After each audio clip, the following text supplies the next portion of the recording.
दोस्तों नमस्कार, मैं उमाशंकर प्रजापति आप लोगों को द अप्लाइड क्लासेस में बहुत बहुत स्वागत मैं करता हूं। और आप लोग जानते हैं भैया कि आज हम लोग जो है जो डीएलएड का यानी मैथ जो है ना उसका जो है लेसन 4 का जो है कि हम लोग एक्सरसाइज लेकर आए हैं, जो हम लोग आज इसके बारे में स्टडी करेंगे। क्योंकि जितने भी क्वेश्चन थे पिछली दो क्लासेस जो मैं लिया था एलसीएम और एचसीएफ से, उसमें आपको अच्छी तरह से बता दिया गया, ठीक है ना। तो आप उस चीज के आधार पे हम ये चीज देखेंगे कि क्या हमने जो पढ़ा था उससे कुछ क्वेश्चन हमको समझ में आया है या नहीं आया है। तो थोड़ा सा बहुत ज्यादा नहीं, आप लोगों को थोड़ा जो जिस टाइप से क्वेश्चन पूछे जाते हैं उस टाइप से मैं 2-4 एक्सरसाइज कराऊंगा, जो आप लोग अपने को अनुमान लगाइए कि मैं कितना स्टडी कर लिया हूँ, ठीक है ना। तो फिलहाल अब लोग हम चलते हैं, क्लास को प्रारंभ करते हैं। और इसके पहले आप लोग जिस लोग शेयर और सब्सक्राइब नहीं किए वीडियो को शेयर सब्सक्राइब कर लीजिएगा। चलिए आइए हम लोग देखते हैं। क्वेश्चन आपके सामने पहला है, कह रहा है कि दो संख्याओं का ना एचसीएफ तथा एलसीएम 12 और 600 है। यानी एचसीएफ 12 है और एलसीएम कितना है 600 है। यदि एक संख्या 24 हो तो बताइए कि दोनों संख्याओं का औसत कितना होगा। बहुत अच्छा क्वेश्चन है। देखिए थोड़ा सा देखिए, हम पढ़े हैं लेकिन थोड़ा हम लोग जितना पढ़े हैं उसे बेसिक से थोड़ा ज्यादा है। देखो कह रहा है कि दोनों संख्याओं का औसत बताइए। तो हमको तो एक संख्या पता है सिर्फ ना 24, लेकिन दूसरी संख्या नहीं पता है। तो आपको मैं क्या बताया था कि जब इस कंडीशन में आए तो पहली संख्या गुणते दूसरी संख्या बराबर एलसीएम इंटू एचसीएफ, आपको बताया था ना, याद होगा। ये फार्मूला यूज करेंगे तो हमारे पास क्या आ जाएगा, दूसरी संख्या आ जाएगी ना। अगर मान लेता हूं, ध्यान दीजिएगा, मेरी पहली संख्या क्या है x है, चलो इसको मान लेते हैं x है। हमारे पास एक संख्या दिया है ना, क्या रहा है कि यदि एक संख्या 24 है, दूसरा का पहला मान लेता हूं x है। अगर मान लेता हूं दूसरा का जो है मेरे पास 24 दिया ही है, ठीक है ना।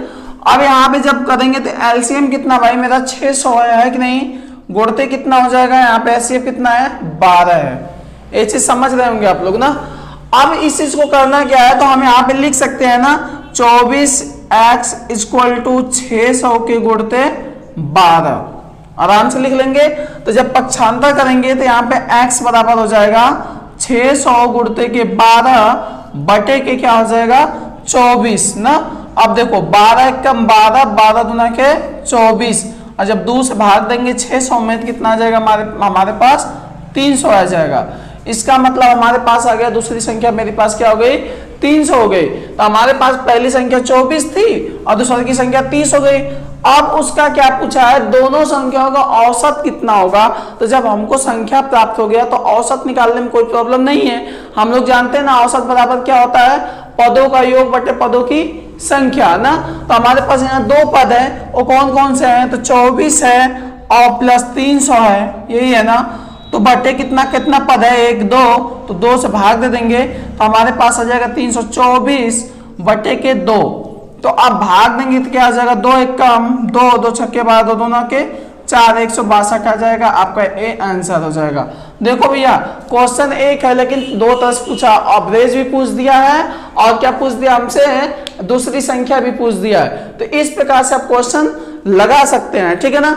या तो अगर डायरेक्ट अगर आपको फार्मूला याद है तो उस पर मैं बताया था ना, दूसरी संख्या बराबर क्या हो जाएगा, तो मैं बताया था दूसरी संख्या बराबर क्या बताया था, एलसीएम इंटू एचसीएफ अपान पहली संख्या, यही बताया था ना। तो नियम तो वही चीज आ गया। देखो यहाँ पे एलसीएम एचसीएफ पहली संख्या, तो हमारे पास क्या आ जाएगी दूसरे की संख्या आ जाएगी। तो इस आधार पे भी आप अगर याद है तो निकाल सकते हैं, नहीं है तो मैथमेटिकल नियम से इसको निकाल सकते हैं। तो ये चीज को आपको समझ में आ गया। ऐसा क्वेश्चन आता है, बहुत छोटा क्वेश्चन है पर थोड़ा सा उलझन में डाल देगा कि औसत पूछ दिया है, तो जो लोग औसत नहीं समझ पाएंगे नहीं लगा पाते हैं, ठीक है ना। तो चलिए अगला क्वेश्चन देखते हैं। दोस्तों आप देखते हैं हम लोग आपके सामने दूसरा का क्वेश्चन है, जो बहुत ही अच्छा क्वेश्चन है। बहुत ही कई सिर्फ आपके जो है बीटीसी और डीएलएड में ही क्वेश्चन नहीं पूछा जाता है, वनडे एग्जाम के लिए भी मायने रखेगा, टेट आप पढ़ रहे हैं उसके लिए भी मायने रखेगा। बहुत स्टैंडर्ड लेवल का क्वेश्चन है, थोड़ा ध्यान दीजिएगा। बहुत अच्छा क्वेश्चन है।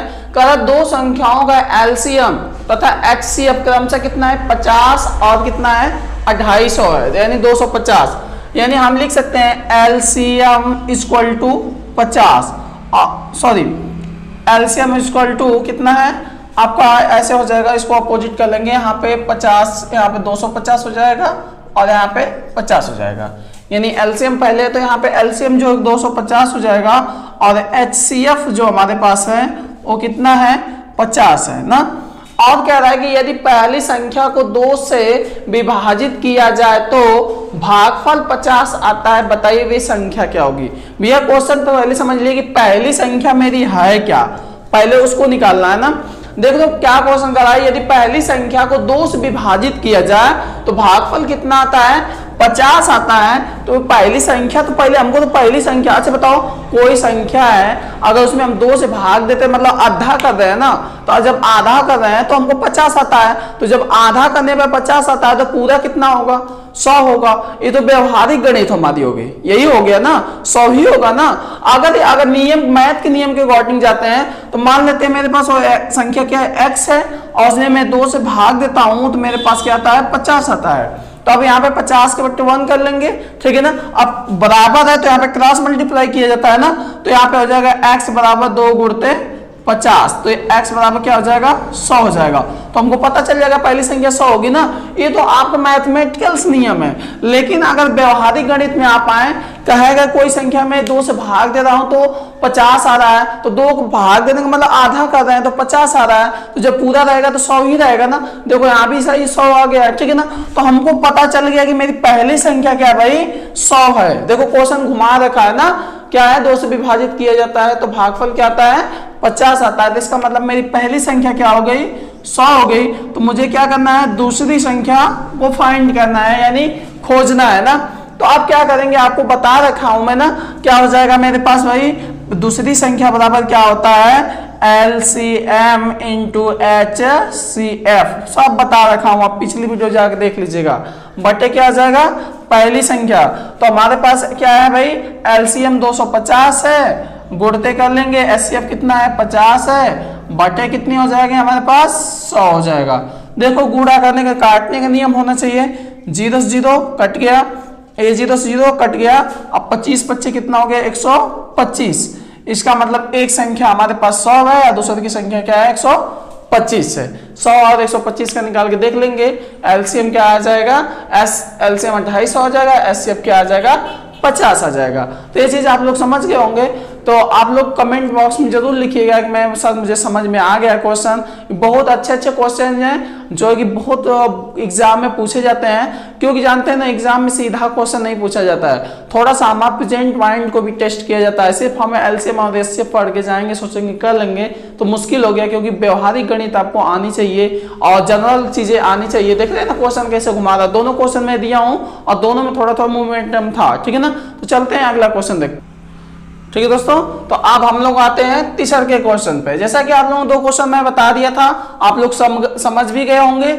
आइए हम लोग जो बात करते हैं, तीसरा का क्वेश्चन जो हमारा है बहुत ही इंपॉर्टेंट है। देखिए किस टाइप का क्वेश्चन है, कह रहा है 2 संख्याओं में 8 और 15 का अनुपात है, यदि इनका HCF 4 हो, यानी मौशा क्या हो, 4 हो, तो बताइए वे संख्या क्या होगी। अब बताइए क्या होगी। अब जनरल चीजें जो मैं बताया था उस पर अब दिमाग लगाइए कि जो जनरल चीजें मैं बताया था ना। अच्छा यहाँ पे कह रहा है 8 अनुपात है 15 का अनुपात है ना, तो अनुपात क्या होता है, किसी संख्या का सबसे सूक्ष्मतम यानी संक्षिप्त रूप होता है ना। अनुपात का मतलब यही होता है कि उससे डिवाइड नहीं हो सकता है ना, मतलब कहने का मतलब है कि इससे छोटी कोई संख्या काटेंगे नहीं कट, जैसे 2 से 8 कट जाएगा लेकिन 2 से 15 नहीं कटेगा, 3 से कट जाएगा 3 से नहीं कटेगा, यानी कभी भी नहीं कट सकता ना। ऐसे कंडीशन में देखेंगे, मान लेते हैं हमारी जो एलसीएम है, आप देखिए 2 संख्या है तो संख्या यहाँ पे हमको पूछा गया है ना, तो हमको सिर्फ संख्या फाइंड करना है, तो संक्षिप्त रूप होता है। अच्छा ये बताइए, मैं आपसे क्या कहा था कि मौशा क्या होता है, जिन जिन संख्याओं का मौशा होता है उन संख्याओं को काटता है, याद होगी बात में बताया था आप लोगों को। मौशा यानी एचसीएफ यही बताया था ना, एचसीएफ क्या होता है कि जिन जिन संख्याओं का हमने एचसीएफ लिया है, जो हमारा एचसीएफ आया है उससे डिवाइड करने पे वो कट जाना चाहिए। तो हमारा यहाँ पे एचसीएफ 4 है, लेकिन देखो 4 से भाग दूंगा 8 तो कट जाएगा, लेकिन यहाँ पे 4 से भाग देंगे 15 में डिवाइड होगा नहीं होगा। तो अब क्या करना होगा, तो मैं मान लेता हूं मेरे पास 8x हो गया और ये क्या हो गया भाई 15x हो गया, समझ रहे हैं ना। क्योंकि x क्यों है, क्योंकि किसी न किसी संख्या गुणनफल होगा, क्योंकि ये संक्षिप्त रूप होता है, ठीक है ना।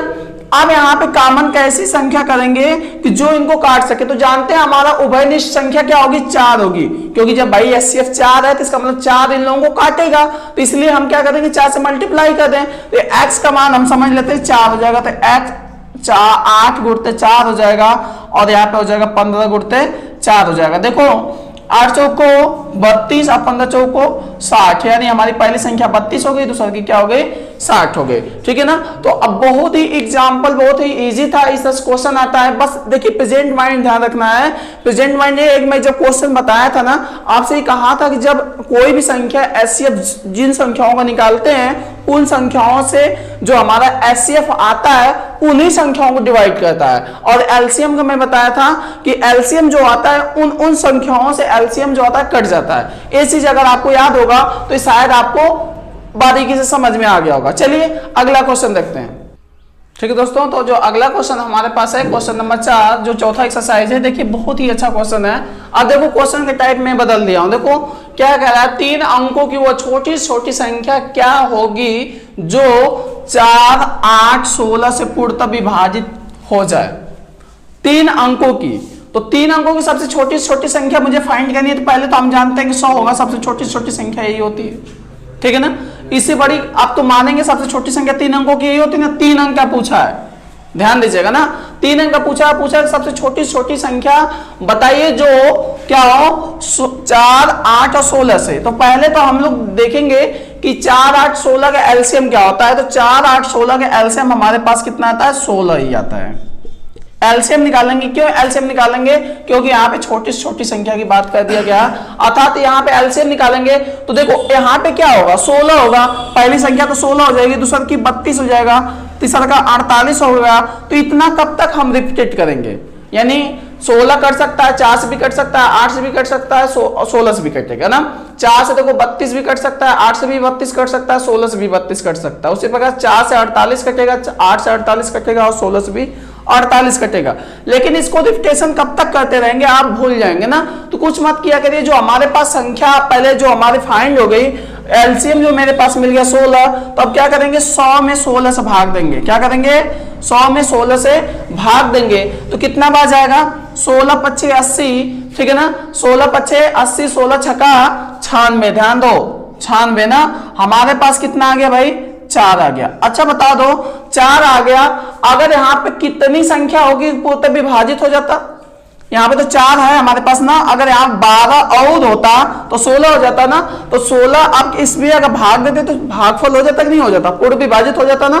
यानी कहने का मतलब यहाँ पे 12 हमारे पास क्या हो रहा है, कम हो रहा है। तो हम क्या करेंगे 100 में क्या करेंगे 12 को जोड़ देंगे, अर्थात मेरा जो नंबर होगा वो क्या होगा 112 होगा। ध्यान दीजिएगा यहां भाग देना है, और जो हमारे पास शेषफल बचेगा, ठीक है ना, तो भाजक से क्या करेंगे शेषफल का अंतर निकाल लेंगे। तो यानी पे 16 - 4 बराबर 12 ही होगा ना। तो इसमें क्या करेंगे 12 को जोड़ देंगे। आपका इस प्रकार से आंसर होगा। इसी प्रकार से अगर क्वेश्चन पूछ दे, इसी क्वेश्चन में मैं बता दे रहा हूं कि बता देगा 3 अंकों की बड़ी से बड़ी संख्या बताइए जो क्या हो 16 से विभाजित हो जाए। 3 अंक की बड़ी से बड़ी संख्या, तो हमारे पास पहले 3 अंक की बड़ी से बड़ी संख्या क्या होती है 999 होती है। ठीक है ना। अब 999 होती है, अब इसमें भी क्या करेंगे 16 से भाग देंगे, क्योंकि हमारा एलसीएम क्या है यार 16 है। तो अब देखो 16 छक्का क्या हो जाएगा 96 हो जाएगा ना। यहाँ 3 बच गया और यहाँ पे कट गया, यहाँ पे कितना आ गया 9 हो गया। अब देखो 16 दूना कितना हो जाएगा 32 हो जाएगा ना। क्या हो जाएगा 32 हो जाएगा, यानी यहाँ पे कट गया, यहाँ पे कितना बच गया हमारे पास 7 बच गया। यानी कहने का मतलब ये है कि अब इसमें से क्या करेंगे 7 को निकालना पड़ेगा, या था 7 को क्या करना पड़ेगा। अब देखो 7 अगर ये जोड़ेंगे तो 4 अंक हो जाएगा, 4 अंक हो जाएगा ना। तो 4 अंक नहीं करना, मुझे कितने अंक करने हैं 3 अंक करने हैं ना। तो अब क्या करेंगे, अब यहाँ पे हम 7 क्या करेंगे इसमें से घटा देंगे। क्या करेंगे 999 में से 7 क्या करेंगे घटा देंगे, तो हमारा क्या आ जाएगा आंसर आ जाएगा। बात समझ गए होंगे। जब छोटी छोटी संख्या की बात करें तो जोड़ा जाएगा, क्योंकि अगर यहाँ पे सोचोगे मैं 4 घटाऊंगा तो यहाँ पे 96 आ जाएगा, तो 2 ही अंक हो जाएगा ना। तो इस चीज को भी ध्यान रखना है कि 2 अंक होता है 3 अंक हो, कहाँ पे जोड़ना है कहाँ घटाना है। तो जब छोटी छोटी संख्या रहेगी तो जोड़ा जाएगा, और जब बड़ी से बड़ी संख्या रहेगी तो क्या जो शेषफल होगा वो क्या किया जाएगा घटाया जाएगा। तो आई होप इस प्रकार के क्वेश्चन आप लोग अवगत कर लेंगे। ठीक है।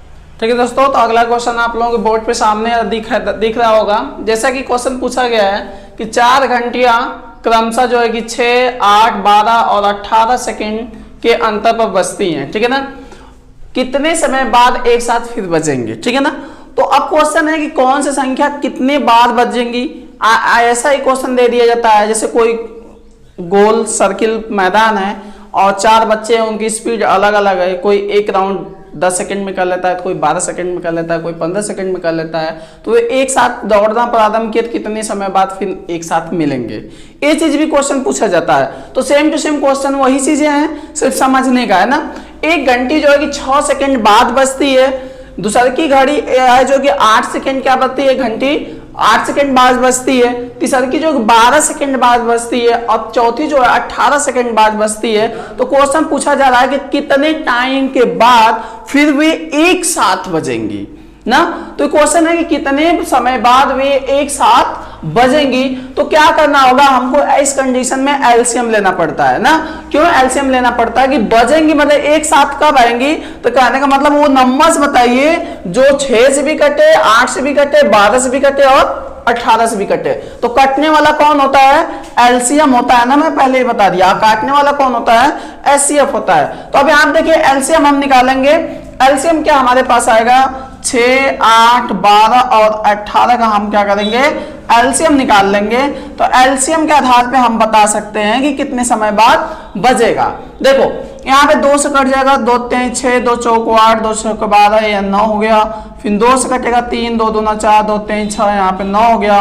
फिर 2 से कट गया 3, यहाँ पे 1 3 9, ठीक है। फिर 3 से कट गया, क्या आ गया, 1 आ गया, 1 आ गया, 1 आ गया, 3 आ गया और यहाँ पे 3 से कट गया, ठीक है ना। अब देखते हैं क्या इसका गुणनफल होता है। तो 3 3 9, 9 दूना के कितना होता है भाई, 18, 18 दूना 36, 36 दूना 72, यानी वो कितने समय बाद, 72 सेकेंड के बाद एक साथ बजेंगे। कितने, 72 सेकेंड के बाद एक साथ बजेंगी। अर्थात कहने का मतलब ये हुआ कि 1 मिनट, क्योंकि इसको सेकेंड है तो इसको मिनट में कन्वर्ट करेंगे। तो हम जैसा कि जानते हैं कि 60 सेकेंड बराबर 1 मिनट होता है। तो इसमें जब 60 से भाग देंगे तो क्या आ जाएगा, 1 मिनट 12 सेकेंड ना। यानी वे घड़ी का भी एक साथ, फिर घंटियां एक साथ बजेंगी, 1 मिनट 12 सेकेंड के बाद बजेंगी। अर्थात ये तो सिंपल क्वेश्चन हो गया। क्वेश्चन और देखिए इंक्लूड मैं कह देता हूं। क्वेश्चन एक तो ऐसे पूछ देता है कि ये घंटियां हैं, ठीक है ना, ये घंटियां हैं। अब बोल देगा कि भैया अगर एक साथ 12 बजे एक साथ बजी थी, 12 बजे, तो फिर कब एक साथ बजेंगी। तो अब 12 बज के 1 मिनट 12 सेकंड में बजेंगी। फिर दूसरी की बात जो बजेंगी कब हो जाएगा, 2 मिनट 24 सेकंड पे ना। इसी प्रकार से जो है स्टेप वाइज उसका बढ़ता जाएगा। तो आई होप इस चीज को आप लोग समझ गए होंगे। ऐसे ही क्वेश्चन आता है, ठीक है ना। तो चलते हैं हम लोग अगला क्वेश्चन, ठीक है दोस्तों। तो जैसा कि अगला नेक्स्ट क्वेश्चन हम लोगों के पास है, बहुत इजी भैया, एकदम बहुत इजी। जैसे कि आप लोगों को बताया गया था कि इस प्रकार से अगर कोई संख्या हमको बीजी व्यंजक में दे तो एलसीएम और एचसीएफ पूछे तो हम क्या करेंगे, इस चीज को आपको बता रखे थे। मैं पिछली वीडियो देख लीजिएगा, अगर जिन लोगों को नहीं समझ में आ जाएगा। देखिए 1 सेकंड लगेगा। मैं क्या बोला था कि जो संख्या है उसको मैं देखो मौशा निकालने के लिए कहा हूँ, यदि अर्थात एचसीएफ निकालने के लिए कहा हूँ। तो एचसीएफ के लिए मैं क्या बोला था कि पहले तो संख्या जो हमारे अंक है जैसे 6 है, 8 है और 12 है, इसका जब हम मौशा लेंगे तो मौशा क्या आ जाएगा, 2 आ जाएगा। आप निकाल के देख सकते हैं ना। अब इसके बाद देखो जो मैं कहा था ना, जिसकी रिपीटेड संख्या बहुत कम, पावर बहुत कम हो, जो संख्या में पावर बहुत कम हो, उसी संख्या को देखना है। तो यहाँ देखो m है, तो यहाँ पे m के पावर 2 है, m के पावर 3 है और m के पावर कोई नहीं है। अच्छा बताओ तीनों में कॉमन कौन सा हो गया, m 1 होगा ना। तो हम लिख सकते हैं ना m, बताओ तो लिख सकते हैं ना, कोई दिक्कत तो होगा नहीं, क्योंकि जिसमें मैं बताया था पावर सबसे कम हो। अब इसके बाद देखो भाई n है, तो देखो यहाँ पे 1 पावर है, यहाँ पे 3 पावर है, यहाँ पे 4 पावर है। तो सबसे कम वाला कौन होगा, n यही होगा, mn हो गया, ठीक है। अब देखो l पे यहाँ पे 3 पावर है, l पे 3 पावर है और l पे 1 पावर है। तो 1 पावर ही वाला उठाएंगे, यानी l हो जाएगा हमारे पास। ये HCF आपका आ गया। भाई कितना इजी क्वेश्चन है, बता दो। या तो फिर गुणनखंड करेंगे, तो गुणनखंड वाला विधि मैं बता ही दिया हूं। अगर इसी को मैं कह दिया कि एलसीएम निकालिए, तो एलसीएम निकालने के लिए 6, 8 और 12 का एलसीएम निकालेंगे तो हमारे पास क्या आ जाएगा, 24 आ जाएगा ना। 6 चौक 24, 8 तिक 24, 12 दूना 24, यही होगा भैया ना। चलो अब इसमें मैक्सिमम पावर वाला रखना है, तो यानी m कितना भाई, यहाँ पे m कितना है, 2 है, m 3 है, 1 है, तो 3 वाला रखेंगे तो m क्यूब हो जाएगा। n कितना है, n मैक्सिमम वाला कितना है, 4 हो जाएगा, n के पावर 4 हो गया। और इसके बाद हमारे पास l है, तो l के पावर यहाँ पे सर्वाधिक 3 है, तो l के पावर 3 यानी हमारा एलसीएम हो गया। कितना इजी है भैया, अब इससे इजी कौन सा मेथड हो सकता है तो बता दो, नहीं ना। तो आप लोग बेसिकली समझ गए होंगे।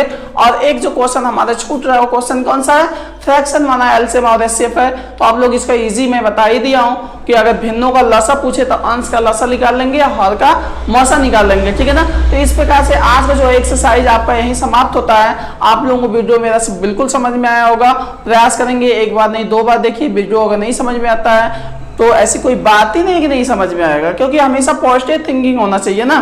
तो इसलिए आपको मैं विश्वास दिलाना चाहूंगा ये वीडियो आपको जरूर पसंद आया होगा। तो प्लीज आप लोग शेयर सब्सक्राइब जरूर करिए ताकि हम लोगों का भी मनोबल बढ़ता रहे, ठीक है ना।